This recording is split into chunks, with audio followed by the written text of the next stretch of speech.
Hello friends, welcome back to the new video. If you are the new viewer on my channel, so don't forget to subscribe my channel and like the video.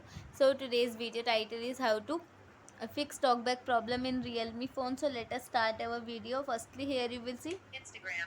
Talkback is already on in our mobile phone. Firstly, you have to scroll up like that, and then here you will see many options. Double click on the setting icon like that. Now here you will see many options. You have to move up some more like that and click on the additional setting option. Double click on that, and then here you will again see many options. Double click on the accessibility option to activate this.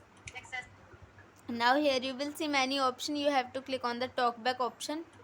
Then here you will see talkback is on, so firstly off talkback, then click on the turn off, and here you will see in this way talkback is turned off in your mobile phone in this way, and in this way talkback problem is fixed on our mobile phone. So I hope this video helps you, so please subscribe my channel and like the video. Thank you so much for watching our video.